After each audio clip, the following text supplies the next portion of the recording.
Olá, este é o Correspondente Médico. Lembrando que você também pode participar usando a hashtag Correspondente Médico. Bom dia, doutor Fernando Gomes. Bom dia, Luciana. Vamos trabalhar? Vamos trabalhar. O nosso primeiro tema de hoje é um dos destaques do nosso site. Um implante cerebral desenvolvido para ajudar pessoas com epilepsia pode ser promissor com pacientes com depressão. O experimento foi usado por pesquisadores da Universidade da Califórnia, nos Estados Unidos, em uma paciente de 36 anos diagnosticada com depressão aguda e considerada intratável. E apresentou bons resultados, viu? Para os responsáveis pelo estudo, a descoberta pode ser uma alternativa a tratamentos tradicionais, como a terapia, o uso de medicamentos ou até mesmo a terapia por choque eletromolecular. Doutor Fernando Gomes, primeira coisa, como é que funciona esse tal desse implante, esse tratamento? Através de um procedimento cirúrgico, Luciana, esse eletrodo é colocado em contato com a superfície do cérebro e, de uma forma organizada, ele pode modular o funcionamento dos neurônios, quer seja estimulando o neurônio, produzindo corrente elétrica em momentos adequados, quer seja inibindo e até mesmo fazendo mudanças que, no decorrer do tempo, a gente chama de neuroplasticidade, venham ficar de uma forma consistente e presente. Então, é uma forma diferente de se tratar a depressão. É lógico que aqui a gente está falando de um caso específico de uma paciente com uma depressão refratária, mas obviamente esse resultado é extremamente positivo e promissor. Quando que chega a virar um tratamento mesmo utilizado de uma maneira geral? Qual é o procedimento? Demora quanto tempo? Precisa passar por um teste em determinados pacientes? Da mesma forma, quando a gente discute aqui vacina, o mesmo procedimento acontece com as outras áreas da medicina. Então, é necessário trabalhos científicos com resultados consistentes, no qual a gente tenha, então, um painel de indicação adequado para cada indivíduo e cada quadro clínico em especial. Por exemplo, não é qualquer depressão que de cara você vai implantar um eletrodo como esse. Aqui, tendo como prerrogativa o caso dessa paciente que tem depressão intratável, ou seja, mesmo que ela tenha feito a utilização de todas as terapias, ela não melhorou.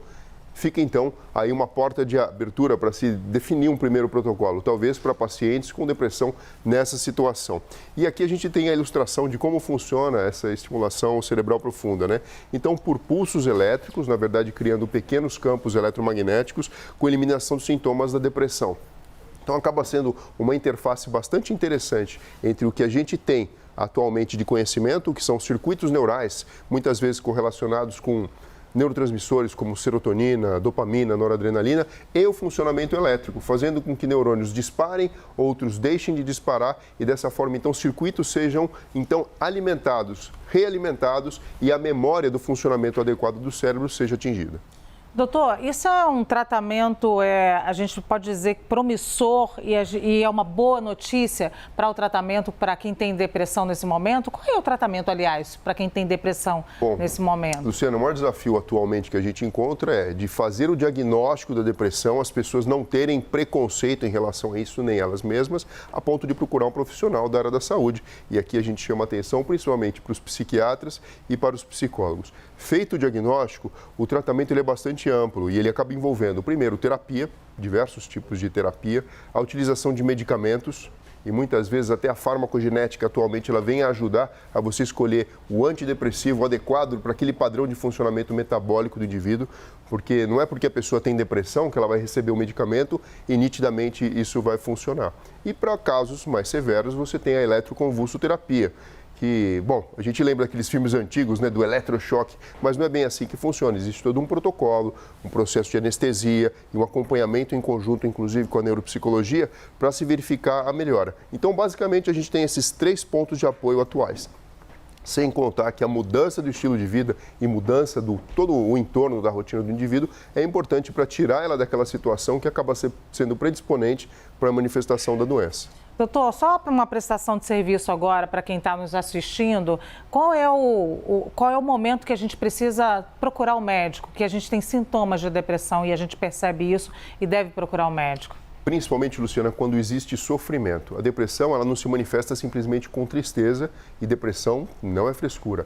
O indivíduo começa a sentir falta de energia para as coisas da vida, pode existir sim uma tendência a se sentir mais triste, a estima baixa, existe alteração no padrão alimentar, existe alteração no período do sono. Alimentar, eu digo, ou a pessoa come demais ou ela come de menos. Do sono, ou ela dorme demais ou ela tem insônia. E muitas vezes acaba bombardeando com medicamentos para tentar camuflar esse problema.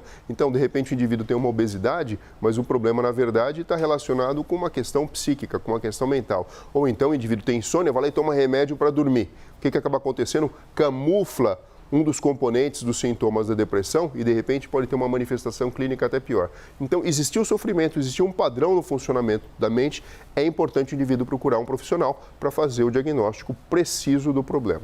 Então, a palavra mais importante não é tristeza só, é sofrimento, doutor. Sofrimento, quando existe prejuízo de relacionamento interpessoal e de situações da vida, como eu falei. Estima baixa, sensação de falência, sensação de que nada mais tem graça, os pequenos prazeres da vida deixam de existir. Então, são sinais e sintomas que muitas vezes vêm camuflados e todo mundo tem uma explicação, sabe? Ah, porque morreu alguém, eu fiquei assim para sempre. Ou porque, então, o meu trabalho não está dando muito certo. Ou então, porque, de repente, meu relacionamento interpessoal se desfez. Enfim. Alerta vermelho, pode ser um problema que é uma doença que tem o CID, que tem critérios diagnósticos específicos e, principalmente, Luciana, tem tratamento e a pessoa pode melhorar. Vamos para o nosso próximo tema, como anda a sua saúde bucal? Eu estou perguntando isso porque os cuidados com a saúde bucal também podem ajudar a combater formas graves da Covid-19, especialmente em pessoas com problemas cardíacos. Foi isso que mostrou um grupo de cientistas da Universidade do Cairo, em parceria com membros da Academia Americana de Cardiologia. Os pesquisadores avaliaram quase 100 pacientes no Egito. E, segundo os estudos, a saúde bucal foi correlacionada, inclusive, à recuperação tardia desses pacientes com Covid-19. Doutor, por que os cuidados com a boca podem agravar sintomas da doença? Isso? Como é que é essa relação? Bom, a gente sabe que a cavidade oral e a cavidade nasal são portas de entrada para o coronavírus. É através da transmissão respiratória de gotículas com o próprio vírus em que a entrada principal acaba acontecendo. A higiene bucal, ela diz a respeito da higiene, principalmente a manifestação clínica da saúde da gengiva e, portanto, podem existir portas de entrada especiais, tanto para o vírus ficar acessado, como também penetrar dentro do sistema do próprio organismo do indivíduo. E acaba refletindo, né? Uma má higiene bucal, ela reflete a saúde do indivíduo como um todo. Doutor, o que a gente pode classificar, mais uma vez, uma prestação de serviço aqui? O que é uma má higiene bucal? Bom, a gente pode imaginar comportamentos diferentes do que a gente já conhece como formas, na verdade, de tratar a saúde dos dentes de uma maneira adequada. Então, pelo menos escovar os dentes umas 3 vezes por dia, a utilização de fio dental e se preocupar principalmente em entender se existem sangramentos, se existem coleções dentro da boca, dolorimento, entendendo que a boca acaba representando a nossa porta de contato com o meio externo. É através dela que a gente alimenta e indiretamente que a gente também respira. Por isso que é tão importante, principalmente, essa identificação, que parece uma coisa simples, né, Luciana? Mas não é. No momento de pandemia, identificar que esse ponto de fragilidade pode representar uma piora do quadro clínico para quem tiver o coronavírus é extremamente importante. Quem não tem problema grave, doutor, eu não tenho problema grave na minha saúde bucal, mas normalmente quando vou ao dentista ele fala de 6 em 6 meses tem que vir fazer aquela limpeza de tártaro, mas nem todo mundo tem as condições de fazer isso com o dentista e ao dentista de 6 em 6 meses. Qual é a saída? Então, o que a gente pode fazer de profilaxia para tentar minimizar os problemas da saúde bucal? Bom, a profilaxia envolve a higiene diária, né? É lógico que frequentar o dentista numa periodicidade, quer seja anualmente, semestralmente, ou, enfim, para quem não tiver condição, quando possível, é extremamente importante. Mas lembrar, depois da alimentação, sempre é importante fazer a higiene da boca. Então, enxaguar a boca com água, passar fio dental entre os próprios dentes, porque isso é extremamente importante. Existem pequenos vãos que podem se acumular alimentos e, dessa forma, então, predispor ao adoecimento dessa região e escovar o dente com escova, com pasta, se não tiver pasta, pelo menos através da fricção, para que a gente tenha a saúde bucal preservada. Tá certo, doutor. Então, vou ver aqui se a gente tem agora mensagens aqui, senão a gente tem um próximo tema. Temos um próximo tema para discutir? Sim, temos um próximo tema.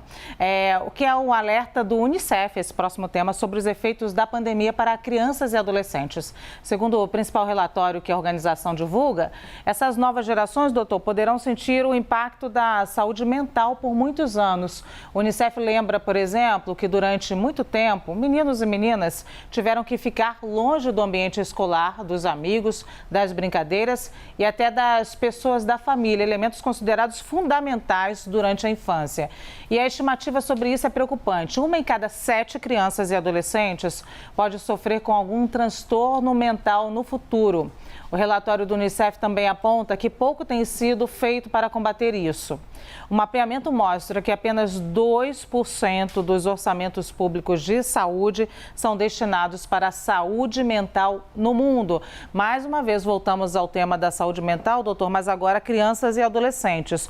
Doutor, se a gente tem que falar de alguém que fez sacrifício nessa pandemia, foram as crianças e adolescentes. Eles, sim, ficaram lá dentro de casa, bonitinho, durante todo o tempo da pandemia, estudando online. Só que isso, é óbvio, trouxe problemas agora para a volta à escola, volta de relacionamento. Tenho ouvido de mães, por exemplo, colegas, que os filhos estão mais agressivos na escola ou tem criança que nem quer voltar para a escola. Como lidar com isso, doutor? Bom, tudo depende da faixa etária, né? A gente sabe que o cérebro humano fica pronto no final da adolescência, mas as crianças até os 6, 7 anos de idade funcionam como verdadeiras esponjas que absorvem o que a gente tem de oferecer em relação ao ambiente que ela faz parte. Então, se por um lado deixou de frequentar a escola, essa faixa etária, por exemplo, por outro, teve uma superfície de contato bastante grande com a família, com os pais e com os cuidadores, o que poderia representar algo extremamente positivo, salvo que durou demais e, na verdade, existe todo um problema de readaptação.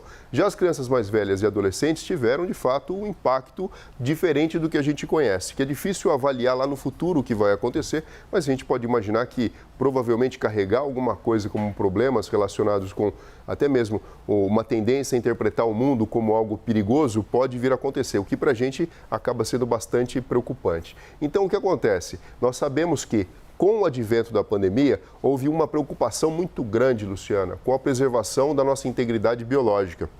E a gente deixou por um segundo plano, por uma questão de necessidade, questões relacionadas, por exemplo, com a educação e até mesmo com o desenvolvimento das crianças.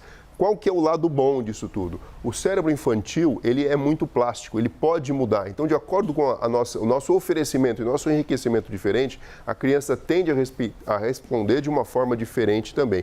Portanto, é um momento de chamamento, né, para que a gente preste atenção de uma forma diferente. Você citou muito bem que os investimentos em saúde mental não são grandes, na verdade são pequenos, e que existe um problema latente. Então, essa atenção é importante que aconteça desde casa até a escola e na sociedade como um todo, para que a gente não tenha uma próxima geração extremamente comprometida por um problema que foi um efeito secundário dessa questão do manuseio, né, não farmacológico do controle da pandemia. Doutor, se eu estou com meu filho em casa e eu tenho uma filha adolescente também, estou atenta aos sinais que ela vai me dando dentro do possível, porque não tem como pensar que a criança passou lá quase 2 anos dentro de casa e que ela vai ter o comportamento semelhante que ela tinha antes da pandemia.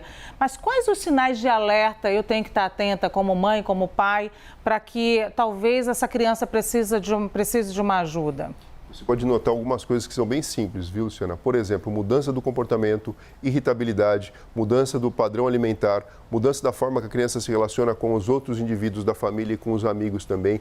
A própria conversa da criança, do ponto de vista digital, aonde essa criança tem ido, qual que tem sido a distração dela e, principalmente, a criança nem sempre responde a, por exemplo, uma sensação ou uma manifestação clínica da depressão com tristeza ou com embotamento. Muitas vezes ela pode mostrar isso de uma forma agressiva. Então, mais do que nunca, é importante a gente ter paciência e notar mudança de padrão.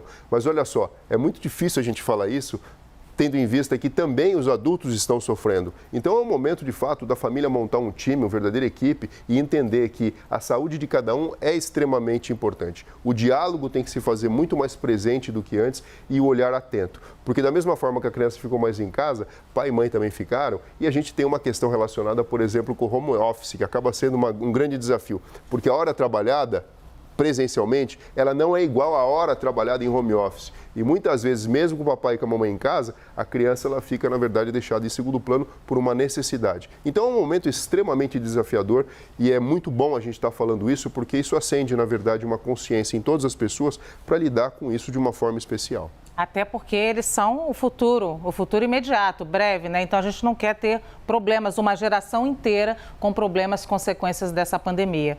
Doutor Fernando Gomes, muito obrigada, acabou nosso tempo. Obrigada por essa conversa, mais um dia. Obrigado a você, Lu.